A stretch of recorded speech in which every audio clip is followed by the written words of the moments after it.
Ladies and gentlemen, boys and girls, children of all ages, the Wrestling Diaries proudly brings to you Mitchell Ruane, its host. This is a podcast show for the average Joe, inspiration station, blue collar conversation coming at you. Check out our audio streams on Apple Podcasts, Spotify, Google Podcasts, Pocket Casts, and a host of other ones that have our audio content. Leave us a review. It helps us show up in more algorithms. Go to YouTube for the video content. Like, share, comment, and subscribe. Hit the notification bell right there for more content. Also, with the video content, we are now not exclusively, but also video on Spotify. So you don't even have to go to YouTube anymore. You can go straight to Spotify, listen to the show, or watch it. Either one or both, you know. Well, both obviously would be a thing if you're watching the video. But yes, video on Spotify, ladies and gents. Today, I have a very, very special guest. This is probably a person that I've wanted on the show for the longest time because he is in my closest network of friends that I consider my brothers, legitimately brothers, family, and he's the first one out of that. Well, actually, no, I take that back. Matt's brother, Robert, was on before. Jason is the next one, but I haven't been friends with Robert for as long as Jason. Jason is one of the originals. Robert was an addition later on in the years. Anyways, ladies and gentlemen, without further ado, Jason Hardcore Kid Allen. Hardcore Kid. Yeah, that's me. So real quick for anybody listening, Hardcore Kid was Jason's alias in our backyard wrestling club that we had, the TWA, Theatric Wrestling All-Stars. He was the Hardcore Kid. Before that, he was Punk Rock Show. What's up, Hardcore Kid? Yep. What's up? Myth. I'm so glad you finally came on the show, bro. Myth, yeah. Yeah, man. Myth. Yeah, I'm glad to be here. For sure. What made you specifically want to break the mold, man, and come on? I guess Robert was the first one, and now you're the second one. I don't know, man. Friends. I just figured, hey, why not? Why not? But doing a podcast, I'll come on. Yeah, talk about some things. Heck yeah! I wish that my only caveat to this is I just wish you were actually sitting here in the guest chair for sure. Interact. But hey, this is better than nothing, right? Right. Yeah. So tell everybody where you're at right now and why you aren't here physically in the studio for people who might not know. I am in right now. I'm at my apartment in North Little Rock, Arkansas. I moved. It was kind of an accidental move in a way when I moved here. Golly, that was 12 years ago, maybe more. Well, there was a stint in between there where my wife and I actually lived in Alabama for a minute, but then we moved back.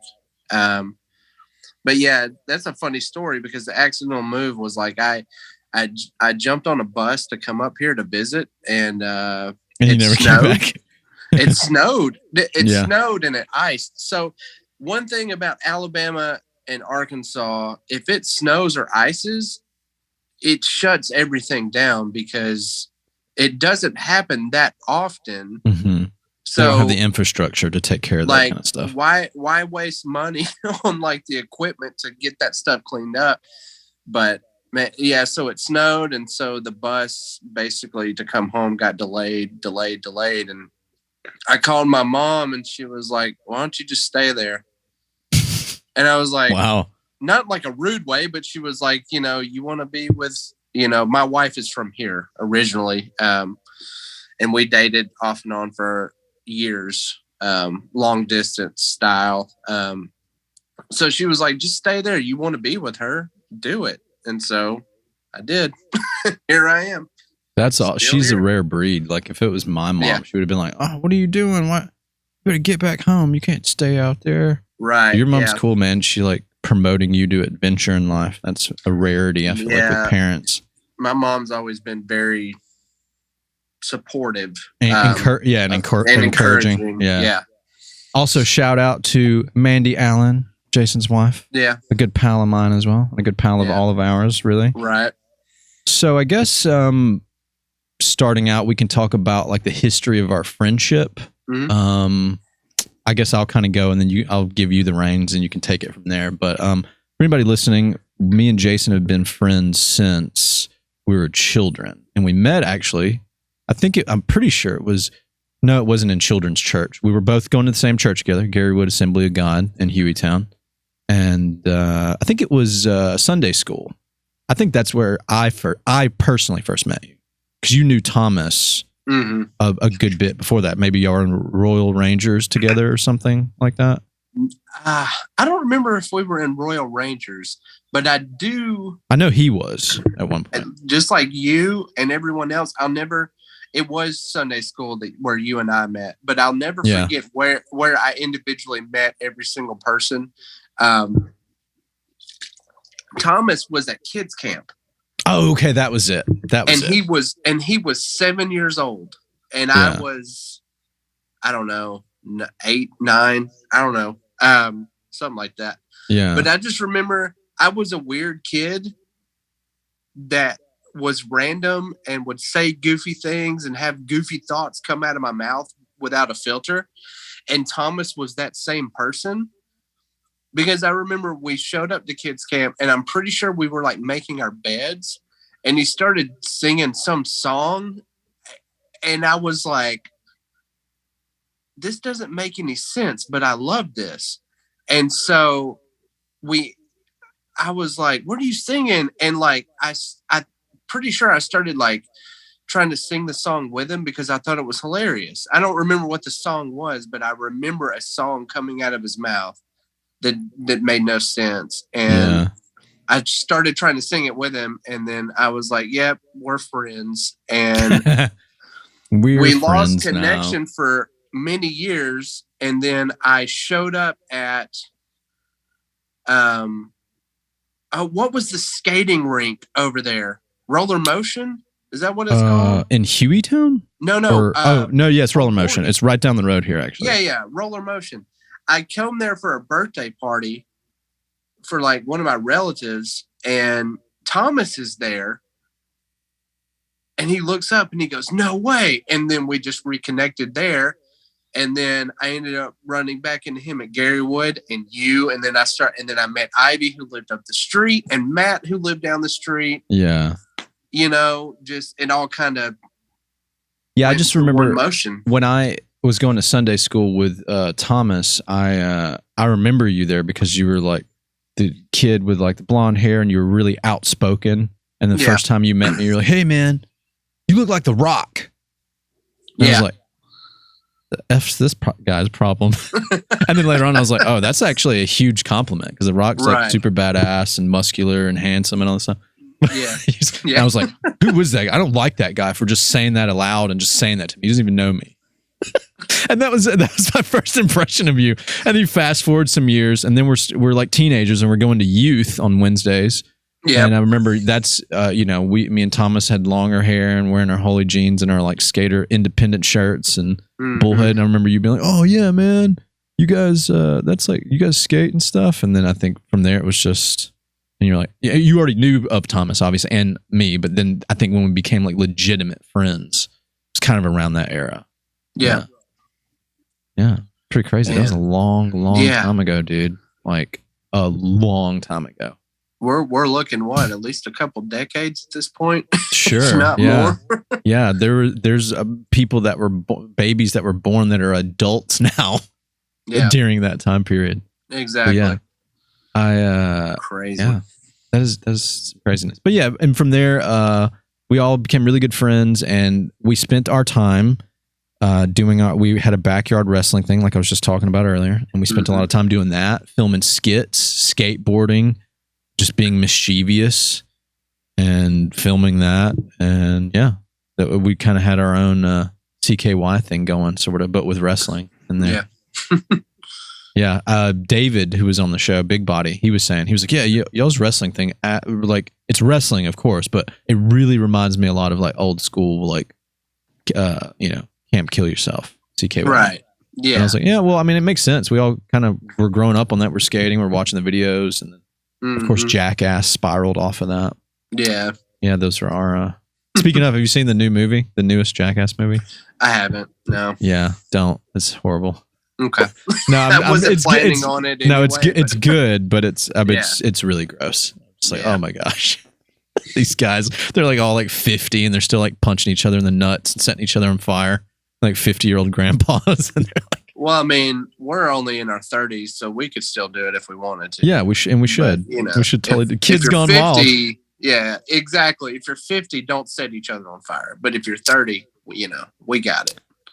As far as like that kind of stuff, I guess walk us through, the audience listening, about how you got into the kind of music you got into, because you were into like eccentric music, not general mainstream stuff. You love like punk rock. That was one of your big things, and hardcore music. I'm assuming it's still like that now. It is, yeah. I listen to, which is like the most generic thing to say, but I listen to all kinds of music. But I'm trying to pinpoint that moment, man, when like the heavier stuff and I started getting into more of the punk and hardcore. Golly, I think I was in like 3rd or 4th grade, possibly. And my cousin Billy had a Living Sacrifice tape, and he gave me a copy of it. And I don't know what's going on. I'm just going to listen to it and see what's up. And I liked it. And we used to have that radio station, Reality 101.1, like way back in the day, and like late at night, they kind of did the thing that you remember 107.7 the X as well.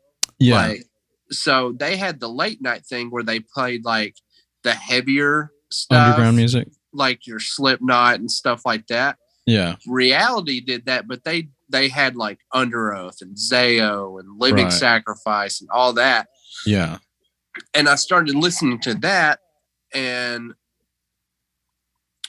doing the thing that we used to do back in the day where you had your radio with the tape recorder. So you're waiting on the song to come on the radio, and you've got your pause and your record button down. And as soon as it starts playing, you unpause it so you can record it and not have to wait for it to play on the radio again. Right. And so that's where I got a lot of my music from at first, was just recording it off of the radio. And then it just kind of spiraled from there. And then I found out about punk music through, I want to say I was watching something on VH1, and it was like one of those countdown things that they used to do of like the best bands, this, that, or whatever. And the Bad Brains came on TV. And I was who? And I was like, who is this? And didn't really have, well, we had the internet. So probably put a couple of my viruses on the computer trying to get access to Bad Brains, because all we had was like Kazaa or whatever and LimeWire. So I remember that. Am I downloading the Bad Brains or am I downloading malware? I don't know, but I'm going for it, because that's all we had. So I would say the metal and hardcore aspect came from, I got to give credit to Living Sacrifice, because that was the first band I heard. Don't you mean Ludacris? Ludacris? Yeah. And the punk, I would get Bad Brains. That was the first punk band I heard, and probably to this day is still probably always will be my favorite punk band, because I mean, nice, love the Bad Brains. Speaking of punk bands, I think is it Ronnie Ramone? He played at the Nick just several weeks ago. Oh, really? Wow. Yeah. He was there, and he's the classic leather jacket on with the sunglasses on stage. I didn't get to go to the show, but I saw some clips and videos of it, and I was like, man, how did I miss this? This guy came to the Nick. I bet it was freaking packed. I think he's like the only one that's still alive too from the Ramones. Really? Yeah, I might be wrong about that, but I think he's the only one. But yeah, well, they didn't bill it as the Ramones. It was billed as Ronnie Ramone. Yeah. It's like, coming this blah blah blah, Ronnie Ramone, and then the other featured acts that were there. Right. So I hate that I missed that one, but yeah, that's awesome. Yeah, good old punk rock music. Yeah. What you've also been in several bands through the years. Can you tell us a little bit about some of those? Yeah. I have none of like the only one that really did anything was the last band I was in here called Eyes Up. We had about a 2-year run, did a bunch of local shows. And I mean, they were all so much fun. Whether we were playing for 2 people or like 200, it didn't matter. It was fun. I'd started a bunch of bands in Alabama, but none of them ever played shows except for one played one show. Well, no, sorry. I had 2 that played shows. There was one, we played a show at Cave 9. We had 3 songs, whatever. And then Is that the band you were in with Brent? No, I was in it with English Madden and Josh Lee. What was the name of that band? Oh gosh, We Can't Stop, I think is what it was called. Yeah. I don't remember that as well because I mean we didn't do anything. We had a couple practices. Like again, so we wrote 2 songs and it was like an intro, so it was short, and then another full song, and then we did a Gorilla Biscuits cover. So we played one show at Cave 9. Some punk bands were playing, and we were there, and they let us use their equipment, and we just played our 3 little songs. And then there was No Death, No Grave, which I was in with Ivy and Brett Mitchell, and I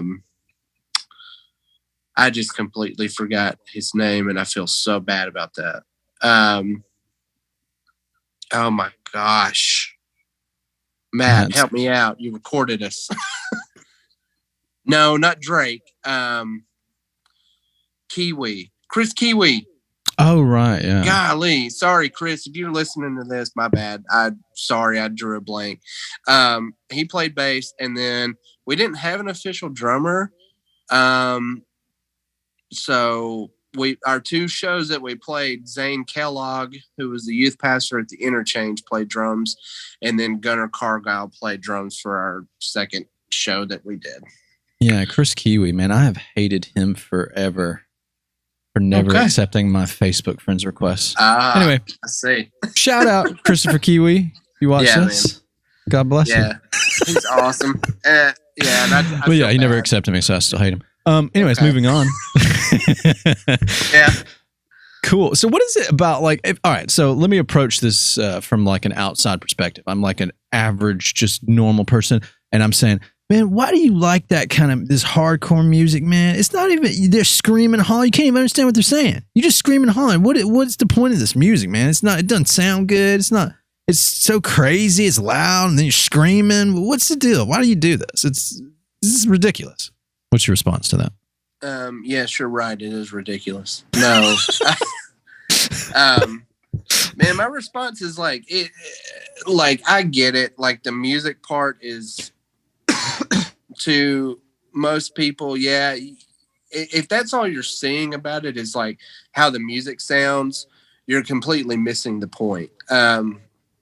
Because if you've ever been to a hardcore show, it's kind of like church in a way. A church that is unified and welcoming, right? Because if you go to a church like that, everybody there wants to know your name. They want to meet you, and they want to welcome you in to their community. And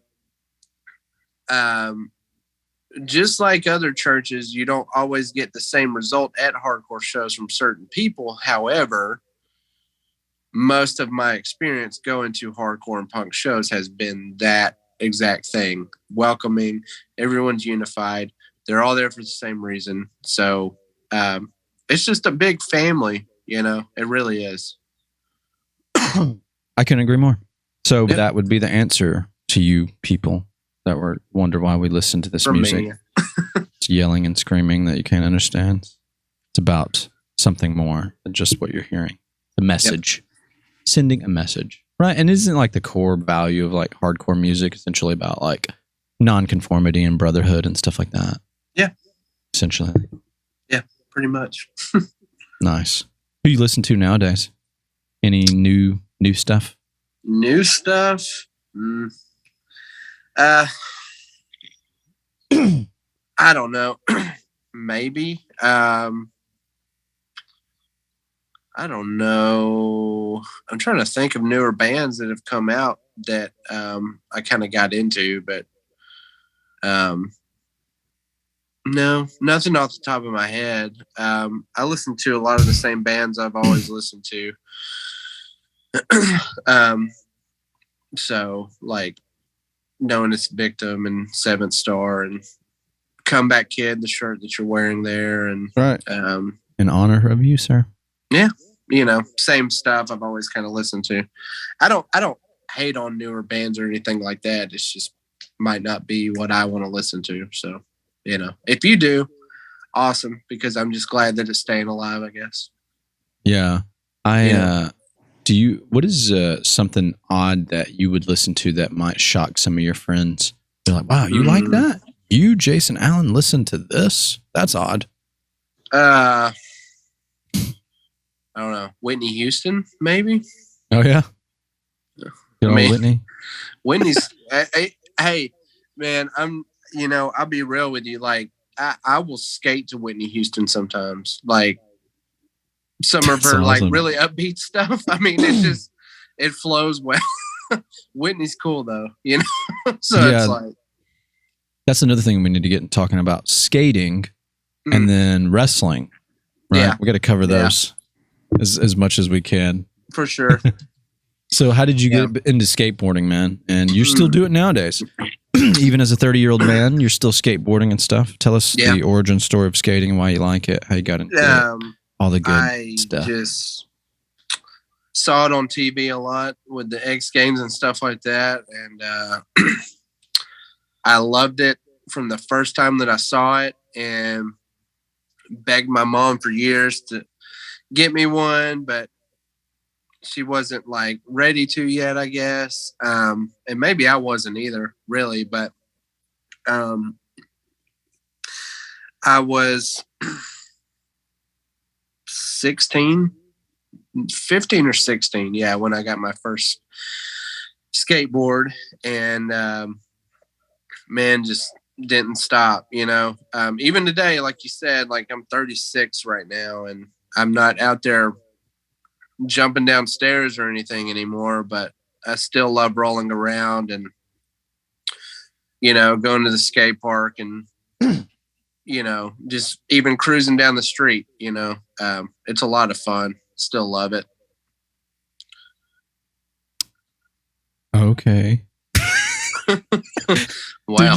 Speaking of like your age, you are ageless. Like you look exactly the same you looked like a decade ago. I'm being 100 with you. I know. Like it's insane. Like there's no wrinkles, there's no nothing. You look exactly the same. Your beard looks the same, face, nothing. Like you're gonna look like you're, I guess, 25 until you're 47. Maybe. I mean, I guess, man, I'm just blessed with it. I guess so, dude. Yeah. I'll take it though. no cortisol in this man's body, ladies and gentlemen. Right. All. Yeah. Let's get his blood. We can cure. we can cure so many things with Jason's blood. Could be. So, you said like getting your skate? I didn't realize that, dude. I thought your first skateboard would have been like when you were like maybe 13, 12 or 13 or something like that. I didn't realize it was like a little bit later in your teenage years. So like mid-teens, 15, well, 16. I wanted one, but just never got one. So yeah. Wow. That's awesome. And then wrestling. That's probably like one of our biggest connections as friends, because we have our wrestling club. Yeah. TWA, not to be confused with the airline TWA that doesn't exist anymore. It originally stood for what did me and Thomas name it? Trampoline Wrestling Amateurs, I think it was. Yes. Yeah. Yeah, that was the original. The original name, yeah. Thomas's cousin Drew was like, oh, when he saw the big TWA sign one day when he came over that I think Matt and Thomas made, and he was like, oh, what's TWA stand for? Thomas's white ass. Thomas told me that. I was like, that's so hilarious. Thomas's white ass. Yeah, I remember that. No, it was Trampoline Wrestling Amateurs, and then it turned into Trampoline Wrestling, or no, it turned into the Wrestling Amateurs. It had went through many different name changes before it landed on Theatric Wrestling All Stars. I think the longest one though was Trampoline Wrestling All Stars was the longest running title for the longest time. Tell us about that, man. Why'd you want to join our club, Punk Rock Show? Because y'all asked me. Like, hey, We did. It wasn't We did ask you. oh man, I got to do this. It was literally like we were already like being idiots, you know, we're already hanging out together, skating. I'm coming over to Thomas's and we're already like hanging out anyway. And we're like, hey, we used to do this wrestling thing. And we're thinking about doing it again. You want to do it? And I was like, okay. And I didn't know what it would all turn into, but I was like, whatever, let's do it. I'll come up with a character and Remember your rivalry with Poison Ivy? That's like a chick off of Batman. Yep, I do. Oh man, the first. How you gonna make fun of my name? I think you're better than you. Can we? Is it cool if we play clips from TWA on your episode? Yeah, you definitely can. Yeah. Your rivalry with Ivy, who was Poison Ivy, our friend Ivy. He was a character called Poison Ivy, which was this evil alter ego character that wore all camo, and he was like a military reject. And his first mask was this black like Robin mask that I made out of rubber inner tube, and it looked so horrible. And then you were rivaling with him, and you were like laughing at him. Oh Poison man, Ivy looks like a chick off of Batman. How you gonna make fun of my name? I think I'm better than you. Anybody that comes from that school. Oh, do you remember the bracelet line? Can you recite it? You hit me with a bracelet and one like that. Okay. Okay. I don't know, man. I didn't go to promo school. I don't know. Oh. Yeah. How old was Ivy there? Like 12, 11? Yeah. Yeah. So you would have been probably like 15 right there. And then he was probably like, 12 or 11. Yeah. I think that was around the time I got my first board. And then I think Thomas got one. Yeah. Yeah. And everybody else followed. Followed suit. Yeah. Yeah. We're skaters now. Yeah. Yeah. And you were talking about us asking you to join. I don't remember. Did we like give you like a contract and all that? Thomas had these printouts. Like I wrote them out, and then he printed them off of his computer. Yes. And all of you signed them, and he kept it in a briefcase. So you remember that? Okay. Yeah. So Matt Roy, for anybody wondering, Matt's the producer of the Wrestling Diaries. You hear me say Matt? So his story is actually super hilarious because like he joined like later on. Mm-hmm. And we came to his house and we invited him over. Do you want to tell this? You want to tell your origin story? Yeah, let Matt tell it. Oh, man. All right, so if I have to tell it. Oh, my God. All right, here's how it started out. I'm crying over here. I'm crying. All right, so I knew these guys from around the neighborhood, and they were like all professional. In fact, I'm thinking they came up with like, really nice looking like gear outfits. It's like, well, we have a proposition for you. How about you come over to our house? And it's like, what the hell's up with these fucking guys? His grandfather's like suits. So they set me down at this picnic table, and they have things like cut up apples and oranges, and they have plastic cups of probably grape juice or something. And say, hey, all right, here you go. Partake of this. And so, all right, so we have a proposition. So they flop out this binder, and there's this handwritten contract. And they're like all professionals. So, all right, so here's the thing: we want you to join us, and I think we have a really good opportunity for you. So it's like, it's a business interview. Exactly what it was. we're like 14 or 15. Oh my God, dude. Oh my gosh. You know what I bet? Oh my gosh. I'm legit crying, cups? Man. What's that? You know what I bet was in those plastic cups? What's that? Peach check from Winn-Dixie. Probably was. Yeah. Because that's all we drank. Oh God. Nasty peach soda. Yeah. From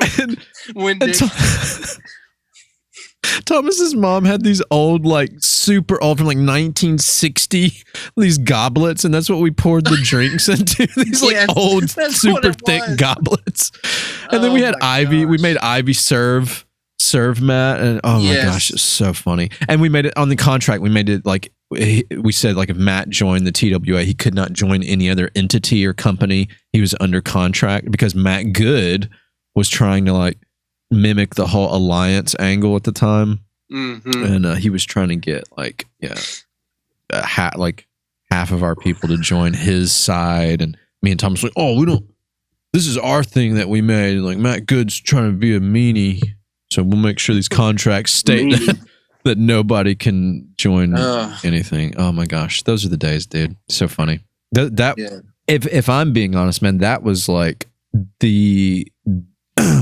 It's funny because like when you're a teenager, right? Like those are supposed to be the most awkward years, and the angst and the misunderstood and the depression and stress and of just growing up and all that.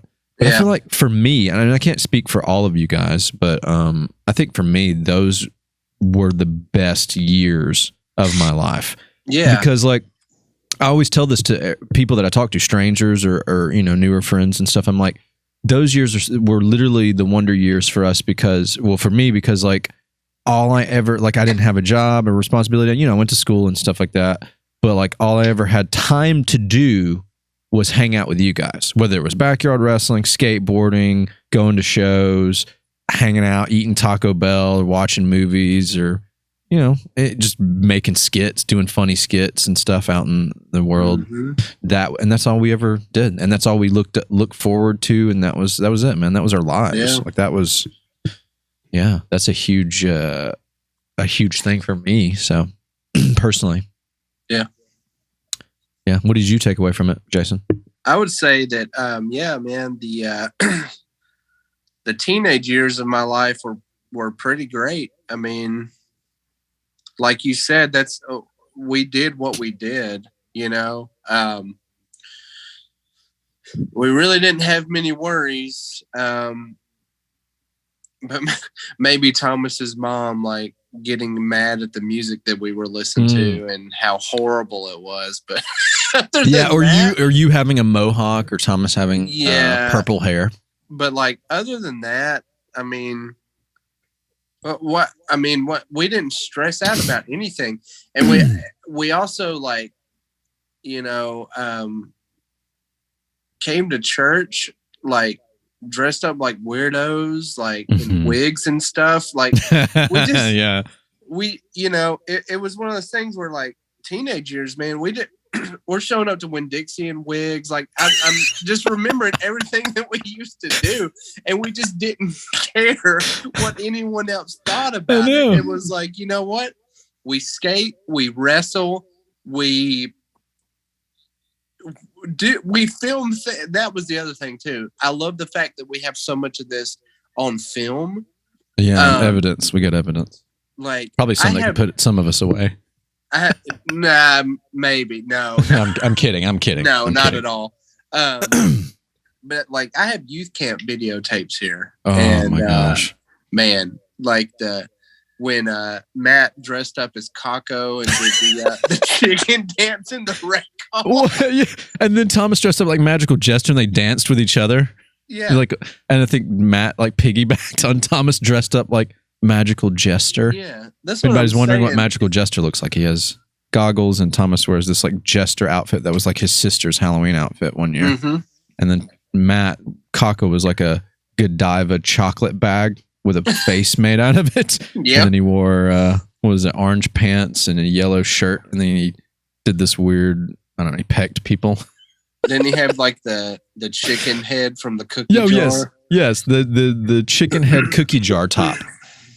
Yeah. Oh man. He was also supposed to be a satire of another character named Blocko. But we won't get into that right now. Nah, we can do that. But man, just thinking back, like all the dumb stuff we did, and just like, who cares?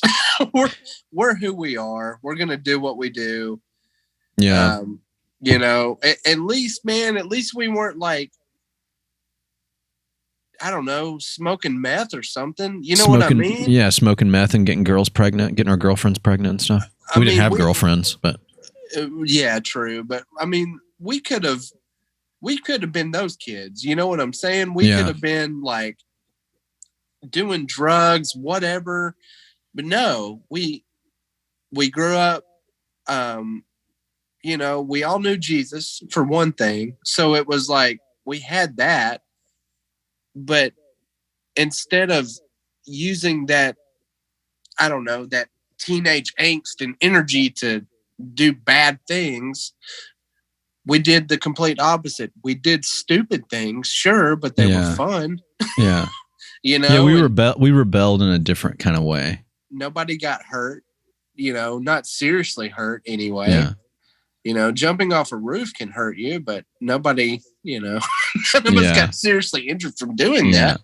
You know what's more funny too is what you were saying, like we were also going to church and all that stuff, and like everybody assumed based on the way we dressed and the way we looked that we were exactly what you're saying. Like we're going out and getting into legit mischief and like doing drugs. Maybe, well, actually, never mind. We won't go into that. There was some stealing there for a little bit. But that was actually later in our our late teens, early 20s, going to hardcore shows and fighting and stealing. But that's another subject. But anyways, at that teenage era, when we were like really the biggest into church and our faith and all that stuff, we were going to church for all the right reasons, for worship and for, you know, for God and all that stuff. But people assumed that we, of course, were like druggies and, you know, partiers and all that stuff. And our parties consisted of doing like a 5-hour show that with like wrestling, and then like Matt recording it, and then us going to somebody's house to watch it, and us eating a bunch of Taco Bell and drinking peach Czech sodas, and passing out at whoever's house we were at. Like that was our partying. Yeah, that's what we did. But it was good, man. I would if I could go back again, I would not do anything any differently, except for probably maybe try to get like the wrestling stuff out there and like get it on YouTube before YouTube actually became a big thing.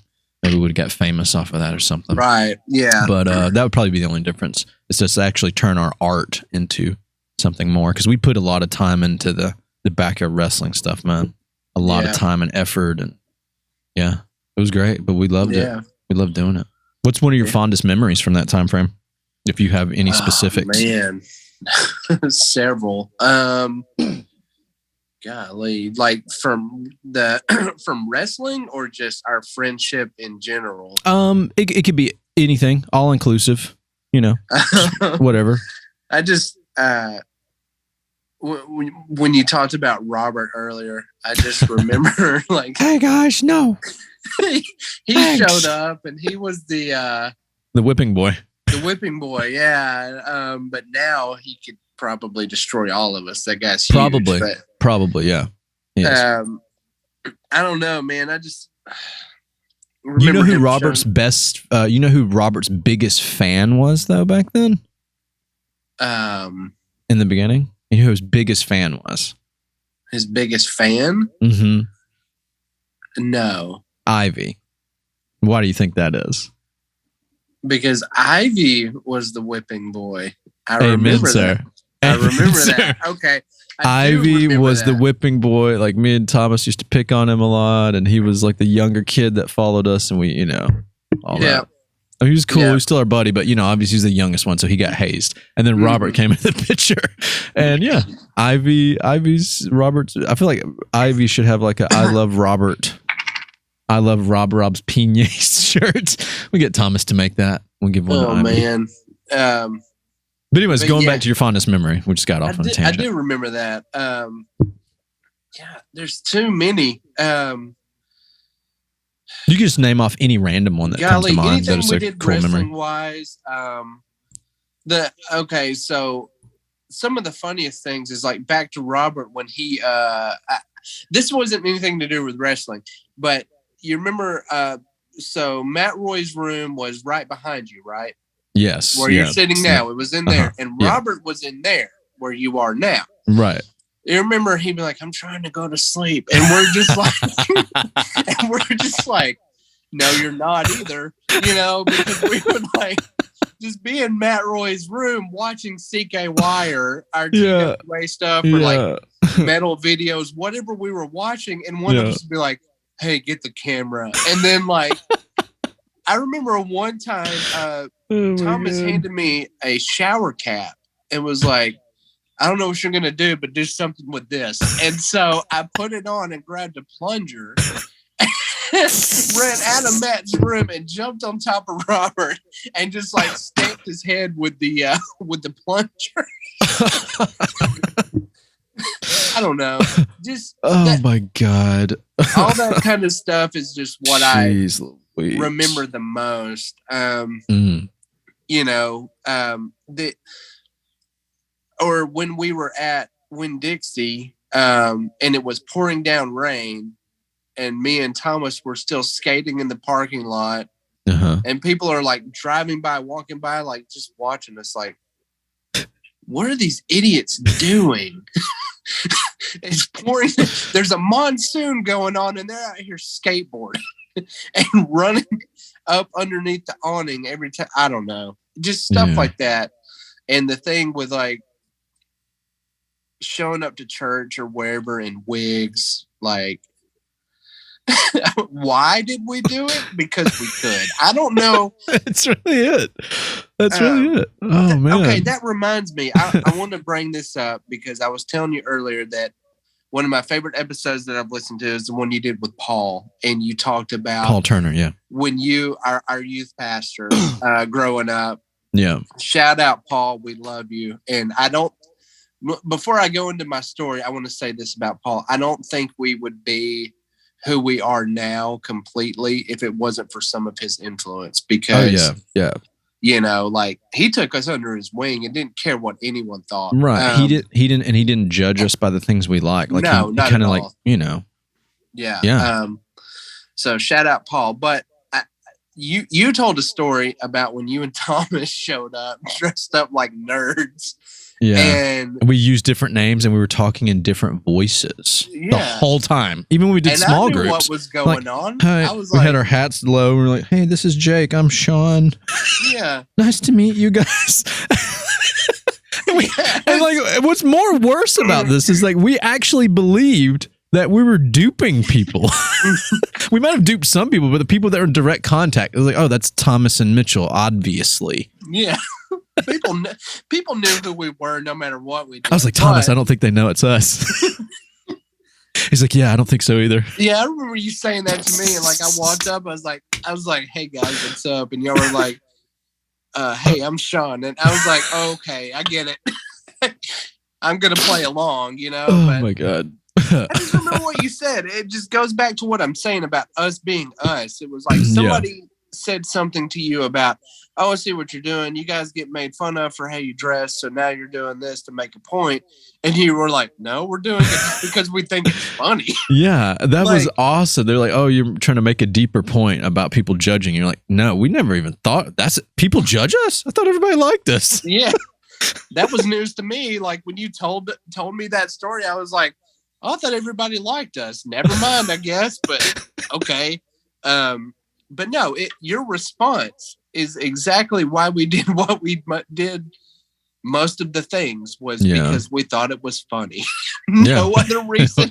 Yeah. This is funny, so let's do it. We were something else. Although I will tell you, like, obviously there's probably people that look their noses down at us or whatever, but there's a lot of people, especially I've learned through the years as growing up and seeing people out at stores and whatnot, a lot of like kids and other people looked up to us. Yeah. I can't tell you how many times I've heard since I've been an adult, like somebody from Gary was like, oh my gosh, yeah, I always really loved your friend group, but I was too scared to come like talk to you guys because I thought you'd make fun of me or not think I was cool. But I always thought you're like, your little group, your little clique was like the coolest thing ever. And I always wanted to be your friend. Or some girl was like, oh, we all thought you were like, you guys were super hot because you're like these rebels. Or like some other person was like, yeah, like I looked up to you guys. You guys are the reason I started skating. And I was like, really? And I remember like every time I've heard it, like even the first time I heard it, I was like, wow, you looked up to us? What is wrong with you? What's wrong with you? Why would you do that? Don't do that. And so, apparently we did make some kind of positive impact on people. That's I guess that goes to the whole thing where it's like, be careful about what you do, because even if you think people aren't watching, they're watching. People are paying attention to you more than you think. Yeah. So with great power comes great responsibility. Yeah. Very true. Man, good old memories. I remember we almost got shot by your uncle or something. Matt, were you there for that? Okay, he wasn't there. We were. I'll let you tell the story. You're laughing. Go ahead and tell the story. I forgot about that. Now you're remembering. Oh my gosh! Like, my grandmother wanted us to go pick something up in her truck. And what happened? We go driving through his field doing donuts, and he comes out and he's like, "Hey, if you come back and do that again, I got something for you," and pulled a gun out. And I was like, "Dude, I'm your nephew." And he's like, "I don't care who you are. I know who you are, but I don't care." And what did we do? We went to Thomas's house. We didn't even go back to my house to say anything. And you want to know the funniest part about all this? It never got brought up again. Which to this day, even remembering that, like, they never asked me what happened. Like, my mom wasn't like, "Hey, weren't y'all supposed to, like, go get this thing? Like, what happened? Why didn't you get it?" Like, and I know my uncle had to call and tell them what happened, but it never got brought up. He's like, "Who the hell y'all think y'all doing driving through my yard? Like, that's my daughter's yard. You drive through, He's like, "I got something for you." And you were like, "Oh no, I'm Jason. I'm your nephew. We were actually coming to get that or drop this." He's like, "Oh no, I know who you are, and I got something for you." And he pointed to his pistol to you. You're like his nephew. Oh my God, dude. I just, I need some Kleenex or tissue over here, man. I haven't cried this much since I went to a funeral. Right. The last funeral I was at, I cried this much, but I wasn't happy.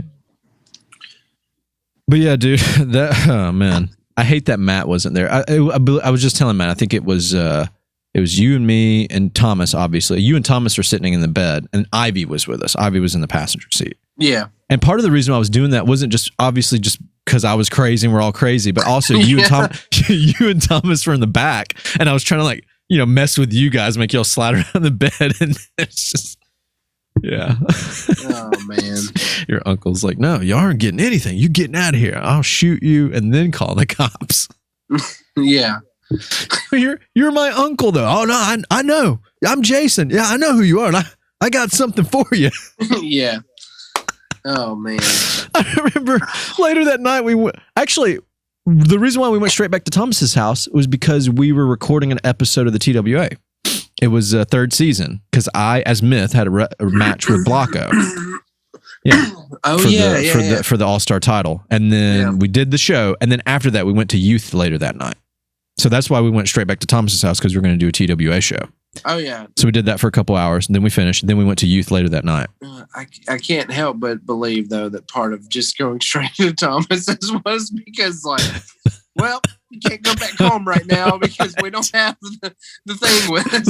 I think we were picking up a couch or a chair or something for your grandma or your mom, something like that. Yeah. Yeah, but I remember seeing Billy later on that night at Youth, and obviously he had gotten wind of what happened, and he stared over at me, and I was like waving at him, but just I didn't know it was because he knew what had happened. I was just doing a silly wave, and he looked at me and he just like looked down and shook his head. I was like, "Oh, does he know?" Probably.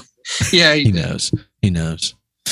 Oh man, good times, great oldies. Yeah, good stuff, man. For good sure. Old memories. Oh, it takes me back. Sir Jason Allen, you're no different than all the rest, so you get treated the same way, very unfairly and aggressively. Okay. Okay. Now I get to the point of the show, man. I'm going to try to take us a little bit deeper. And I know obviously you can get really deep with things, but what is some of the stuff that you are wrestling with in life, my brother? The monsters and demons under your bed and in your closet that you try to subdue. Well, I'll be real with you.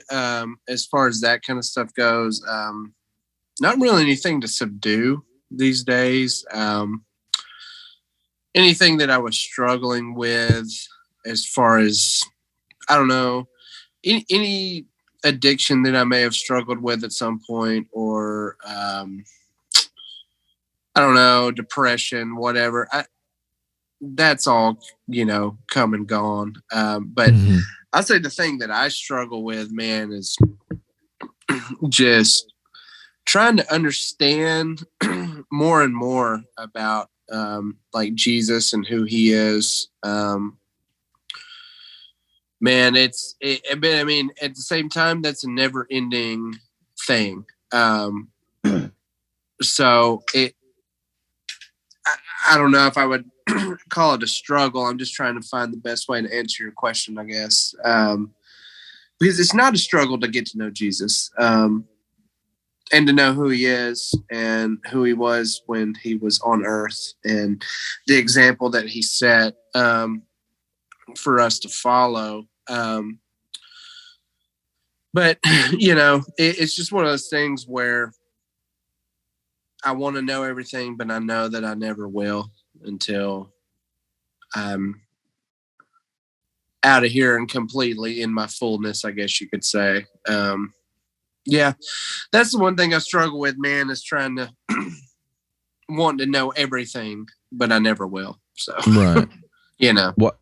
Why is your faith so important to you? Why is your relationship with Jesus so important?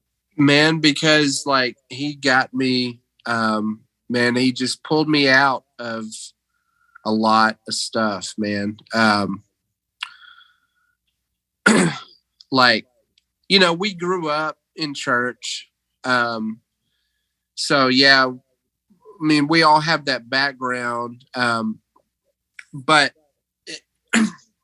I have no regrets with Garywood. I have no, I don't hold anything against Garywood or the people there.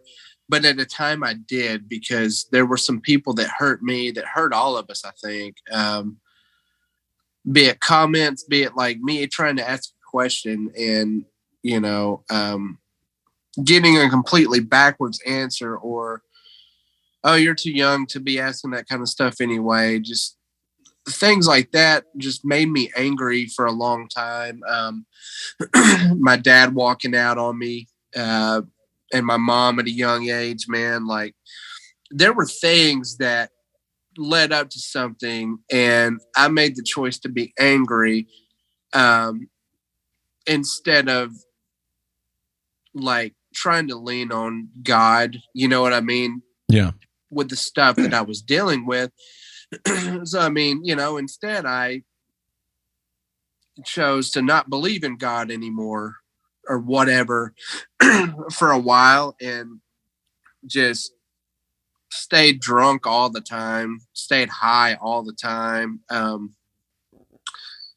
Had some ridiculous stuff happen to me. I mean, I should be dead. I mean, to be real with you, that little stint of, I'm going to rebel and do what I want to do, man, some stupid things happened. I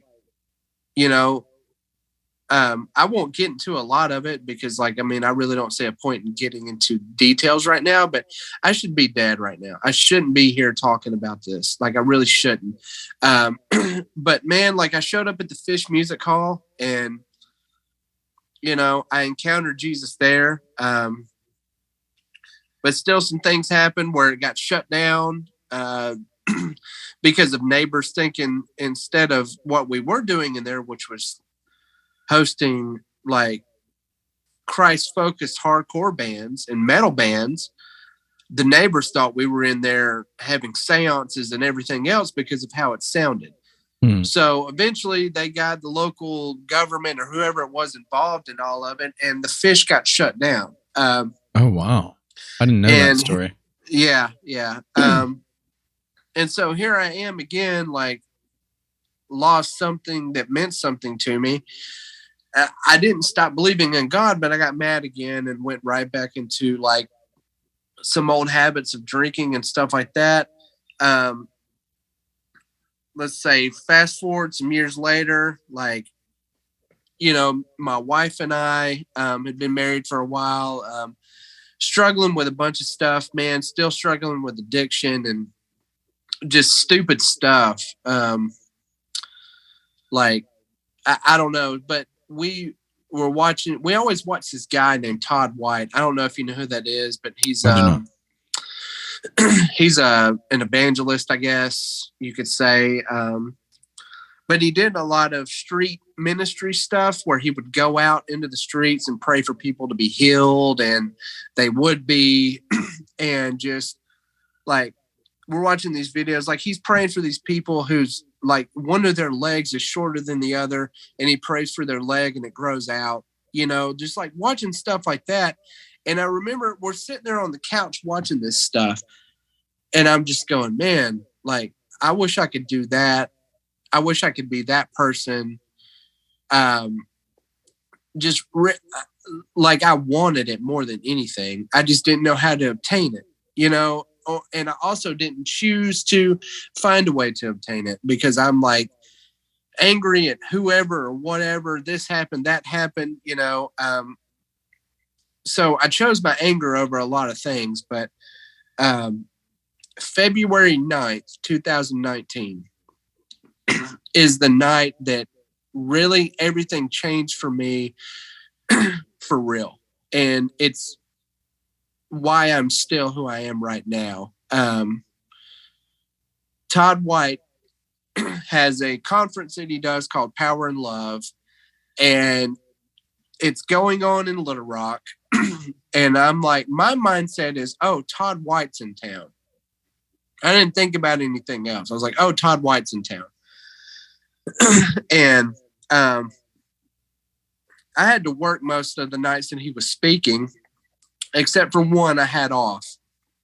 It was that night. And the night before, my wife had gone, and she had an encounter with Jesus.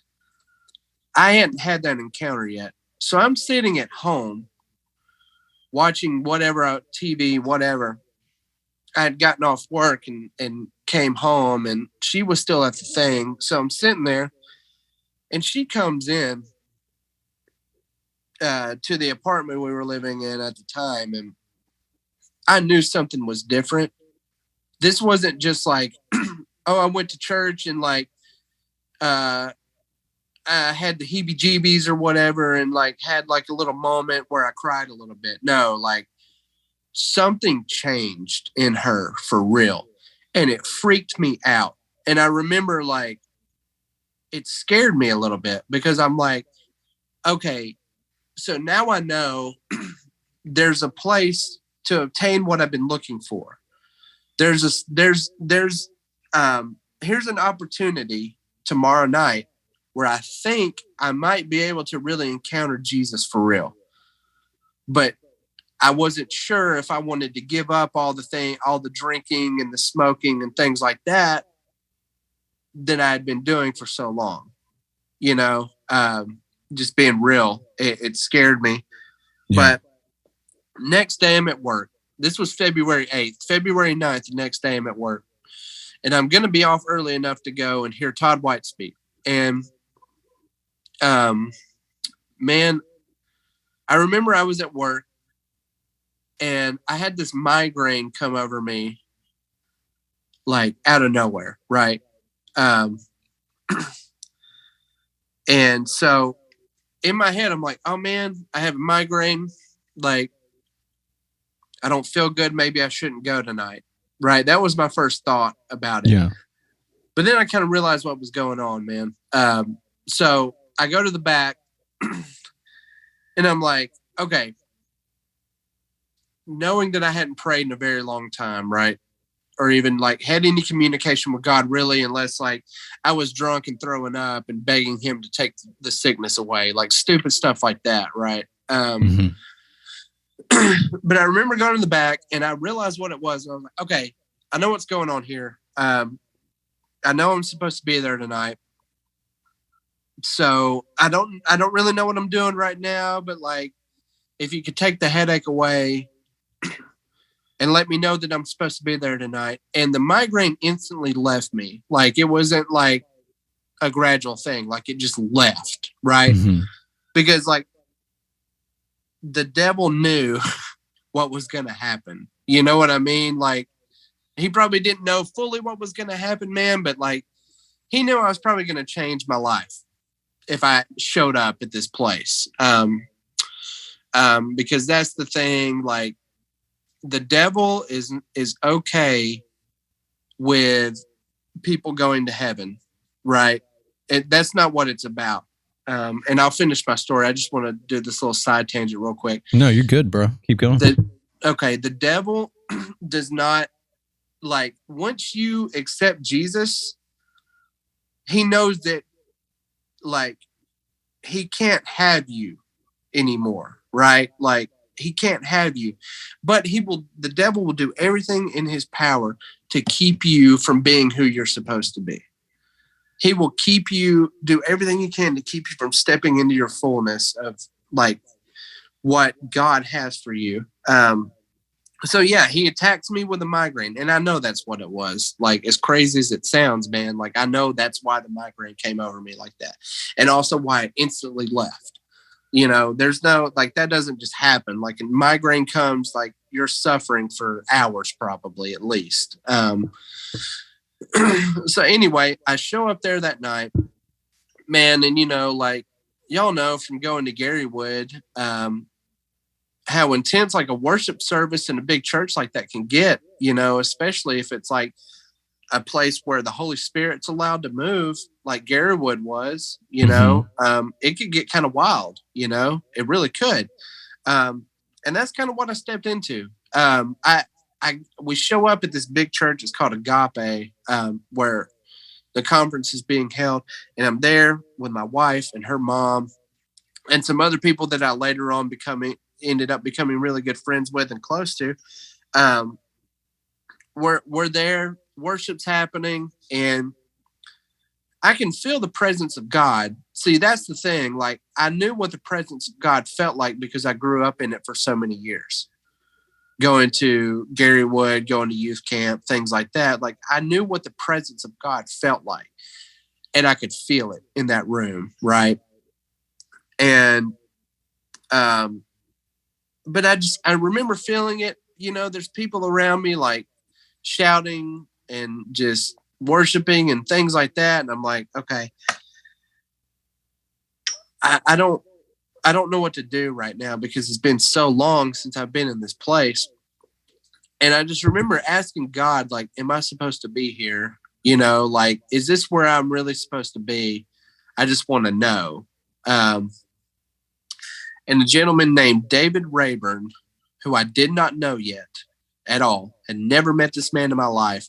He's sitting on the same row as us. He's a few chairs down. He comes to me as I'm asking this question.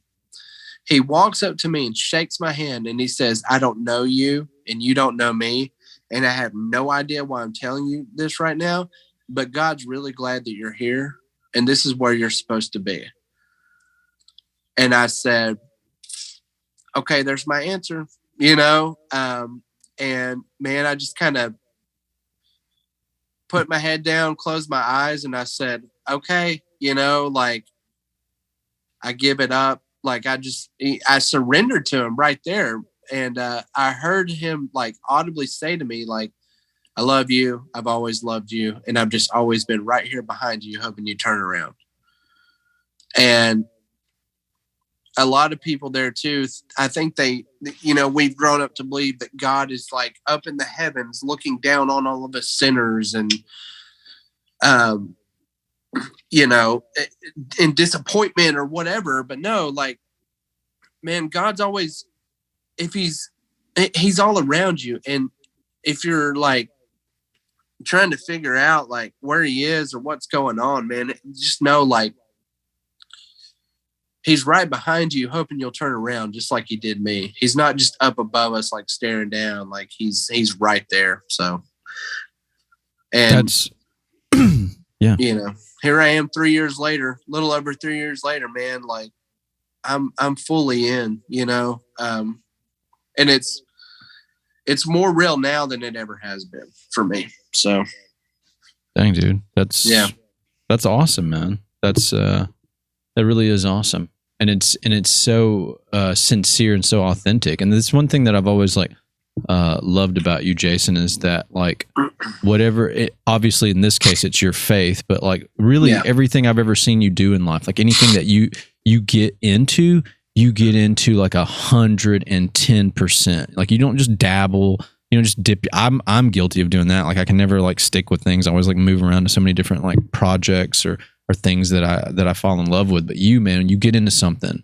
you just really submerge yourself in that. And I feel like people of faith, Christians and stuff, should really look to you for like how they can model their faith and like really just kind of like taking it and like really just like obsessing about it. Because it's like if you're going to do it, if you're going to practice it, if you're going to love it, then why would you not be obsessed with it, right? Like, right. Like a kid obsessed with their favorite toy or a superhero, or a person obsessed with the person they fell in love with and stuff. And that's just a really beautiful thing. And I mean, and I'm saying this from like a secular perspective. Obviously I share the same faith as you do. But like if I was looking at this from a different filter, I would look at that and be like, man, that's a very romantic thing. Like he's a romantic. And I don't mean like in the general sense of romance, people just like, he's a romantic. Like he really takes the things that he loves and he believes in, and he freaking just, you know, to the bones with it, like to the grave, to everything. Like you live and die by it. And that's a lot of people don't, I don't know, have the gumption and tenacity for that kind of stuff. And so that's definitely something that makes you stand out in my unprofessional opinion. What would you say though to just to kind of play this out a little bit, what would you say to somebody who opposes that and thinks, they're like, oh man, he's being so foolish. This is bull crap. It's fake. It's not, like, he's being so dumb. This is so silly. It's ridiculous. It's pointless. It's just a bag of baloney. What would your response to be that to people like that? Because obviously, you know, you've rolled in circles with people that have the very opposite viewpoints and beliefs that you do. You're even friends with some of them. So, and I'm not saying they would say that, but somebody in general, if they're like, man, this is absolute BS. This is not like, he's deluded, he's deranged, he's delusional, he's brainwashed. What would you say in rebuttal to something like that? You know, I think what I would say is just if you really think that way, a lot of it is probably because you're not sure if God is real or not. And we all have our reasons for, just like I had my reasons for not believing in God anymore, or whatever it was that I did. I guess to round it all out, my response to them would be, if you really want to know whether or not I'm full of it, there is one prayer that I know for a fact that he answers. Even if you don't have Jesus in you, it doesn't matter. If you say, hey, if you're sincere and you really are curious and you really want to know, all you have to do is say, Jesus, if you're real, show me, reveal yourself to me, because I want to know. Now, he might not show up and show you right that second, but just know, if you were really sincere about that and you want to know, you're going to know. And I mean, I've seen it happen countless times where people have prayed on their own, or I've prayed with them, and they're like, yep, he showed up. And it's always in a way that it does connect with the person that's asking. It's always in a way that will hit them just the right way, right? It might not be an audible voice. It might be a guy walking down, like for me, as I'm asking the question, a guy a few seats down walks up to me and answers my question for me, because the Lord spoke to him to tell me the answer to the question that I was asking. And that, I am glad you're here. And I do love you, and I've always loved you, you know? So yeah, I guess that would be my response. You know, if you want to know, just ask him to show himself, and he will. So. All right. Final words of wisdom before we sign this bad boy off, man. Final words of wisdom to anybody listening to. Any gold nuggets you want to share with somebody who might be struggling with something or anything like that? Yeah, I mean, I guess if you're struggling with anything, you're loved, be it by me or if you have someone you can talk to, do that. But ultimately, whether you believe it or not, Jesus is your best friend, and he's the best person to talk to about anything. So I'd say if you're struggling with something like I did, and even now, like if there's something that I struggle with, I can go to him about it, and like he talks right back to me. So I don't know. Final words of wisdom is if you know Jesus, cling to him. Give him everything you have and all your struggles, all your worries, all your doubts, and he'll take care of you for that. And if you don't know Jesus, I'm not going to sit here and preach a sermon to you, but if you're ever curious, like, do what I said, just ask him to reveal himself. And I'm always here to talk about that kind of stuff with people too. Like, I mean, you can find me, message me, whatever. I don't know. Amen. Yeah. Before I sign us off, man, do you have anything you want to promote? Any projects you got going on or anything? Yeah, social media or websites, bands, etc. No bands right now, but Facebook, Instagram, go find the Whosoever's Arkansas. And Instagram is at the Whosoever's Arkansas. It's just one word. And then you're wearing a t-shirt right now, aren't you? Yeah, the Whosoever. So if you're unfamiliar with the Whosoever's, it is a ministry movement type situation that was birthed in California with Ryan Reese, who managed Circus Shoes, professional skateboarder, promoter, all that good stuff. He hooked up with the likes of Brian Welch from the band Korn, Sonny Sandoval from POD. You got Lacey Stern from Flyleaf, Austin Carlisle, several others. And they just go around the country. We had them here last year. We did a week-long thing. We were hitting rehab centers, skate parks and churches doing outreaches. Saw many people healed, saved, delivered, set free, broke up a sexual assault. I saw food multiply during that week, which that's a whole other story. But it was pretty wild. But no, I would say, so we had them here last year. They were so blown away by the unity that the people in the state of Arkansas had. They had never seen a place where there were several churches that were unified together, and you had several pastors that showed up to these events. They'd never seen that anywhere. And that is one thing that we do have going on in Arkansas, is trying to unify the body of Christ. But also they kind of blessed us with the Whosoever's name for the Whosoever's Arkansas to kind of be their ambassadors here in the state. And we're doing the same thing. We're doing skate park outreaches. We got some more coming up. We got a lot of other huge things coming up too. So, I would just want to promote the Whosoever's Arkansas and the Whosoever's in general. Like, go look them up, follow them, follow us. If you're in the state of Arkansas, come to an event. We have several coming up. Just follow the pages so you can kind of, be informed of what we got coming up, because there's a lot of big things coming. So nice. Yeah. That's awesome, man. Thank you so much for being on the show today, Jason. I really appreciate it, dude. As always, I love you, man. I miss you. I love you too. And thanks for coming on and sharing. Thanks for coming on and sharing with us, brother. And hopefully we can see each other sooner than later. We will. Yeah, for sure. All right, bro. Ladies and gentlemen, I hope you enjoyed this episode today of the Wrestling Diaries. A really, really special episode today. One of my closest childhood friends he lives in Arkansas. We did the show remotely, digitally, as people who watch the video will see. And it was really, really, it was a great time. I had a great time. getting to catch up with him too in this way. Check us our audio stuff out on Spotify, Apple Podcasts, Google Podcasts, video content on Spotify and YouTube. For YouTube, like, share, comment, subscribe, hit the notification bell for more content. And obviously, if you go to the audio streams, follow and leave us a review on Spotify. That helps us very, very, very much, and we appreciate it.